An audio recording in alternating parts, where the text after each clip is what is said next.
अस्सलाम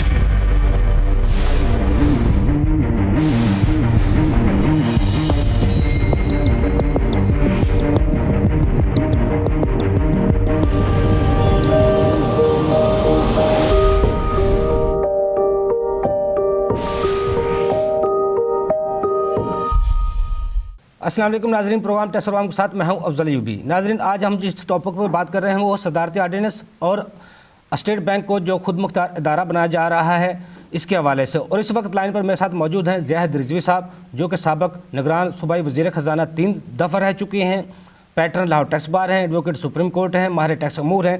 ज़ियाद साहब, अपने प्रोग्राम में आपको खुशामदीद कहते हैं। ज़ियाद साहब, ये बताइएगा, जो ये हुकूमती इक़दाम किए जा रहे हैं ज़मीनी हक़ाइक़ के मुताबिक हैं या ये भी IMF की डायरेक्शन पर टैक्स तरामीम की जा रही हैं? बिस्मिल्लाहिर्रहमानिर्रहीम। प्रॉब्लम ये हो गई है कि ये जो हमारी गवर्नमेंट है ये नेगोशिएशन कर रही है लोन के लिए, तो ये जो सारी अमेंडमेंट्स लाई जा रही हैं इसका जो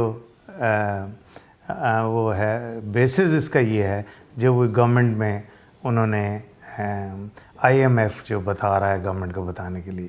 पहले भी गवर्नमेंट्स जाती थी लेकिन वो इस तरह हथियार नहीं फेंक देती।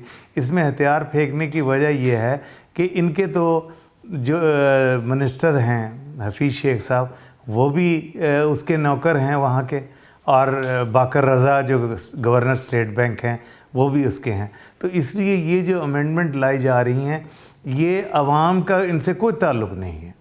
ये अमेंडमेंट जो हैं ये उनका एक एजेंडा है कि आप सारे लोगों को टैक्स पेयर बनाया जाए। जैसे कि इन्होंने सारी अमेंडमेंट की है कि इवन जो एग्जम्पशंस दी हैं उसमें कहा है कि आप टैक्स क्रेडिट लें। टैक्स क्रेडिट का मतलब ये है कि लोगों को पहले टैक्स जमा कराना पड़ेगा, फिर रिटर्न दे के उसकी रिक्वायरमेंट्स रखी हुई हैं, अब फिर आप उसको क्लेम करेंगे। लेकिन उनको ये नहीं पता कि पाकिस्तान में जो इनकम टैक्स डिपार्टमेंट है वो किस तरह रिफ़ंड देता है और उसके क्या हथकंडे हैं। तो वो ये IMF या ये लोग नहीं इस बातें समझ सकते।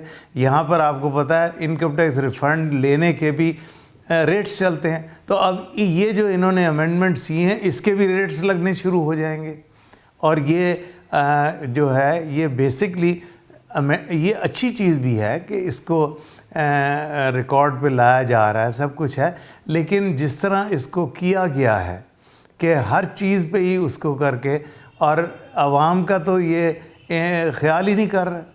जो दूसरे लोग हैं वो तो इनके ऑलरेडी टैक्स में हैं, और मेरा ख्याल है कि ये इशू बनेगा और अपोजिशन इसको इशू को उठाएगी कि हमारे यहाँ IMF has no idea about our FBR, कि जिस तरह FBR में रिफ़ंड लेने के लिए अभी भी आपको फाइनेंस मिनिस्ट्री में किसी को सिफारिश करनी पड़ती है, मिनिस्टर को मिलना पड़ता है, और फिर वहाँ पे फिर भी महकमे होकर।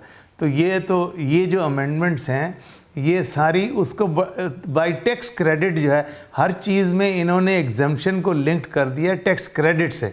टैक्स क्रेडिट मींस कि आप पहले टैक्स जमा कराएंगे फिर उसको क्लेम करेंगे। जब भाई टैक्स लगना ही नहीं तो टैक्स जमा कराने का क्या तुक है। तो ये सारी चीज़ें जो हैं ये अवाम के मफाद में नहीं है। ज़ियाद रिजवी साहब, ये भी बताइएगा कि जो स्टेट बैंक ऑफ पाकिस्तान को खुद मुख्तार इदारा बनाया जा रहा है, जिसकी खुद मुख्तारी से ज़्यादा खुद सरी पर सवालात उठाए जा रहे हैं, आप क्या समझते हैं? भाई आप वो स्टेट बैंक का ऑर्डिनेंस ज़रा देखें, उसमें स्टेट बैंक के लिए जो है उसको वर्चुअली उसको ज़्यादा पावर्स प्रेसिडेंट ऑफ पाकिस्तान से ज़्यादा पावर्स हैं।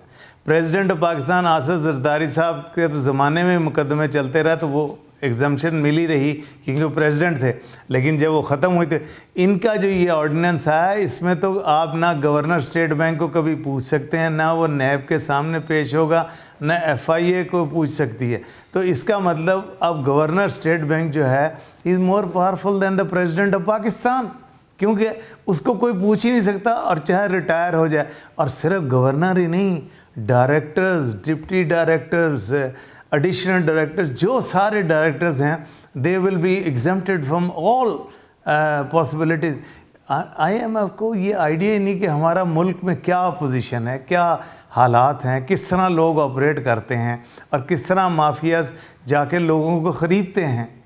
तो मेरा ख्याल है कि इस अमेंडमेंट को भी उन्हें ये पास नहीं होना चाहिए। जी बहुत शुक्रिया ज़ाहिद रिजवी साहब, आपने हमें टाइम दिया।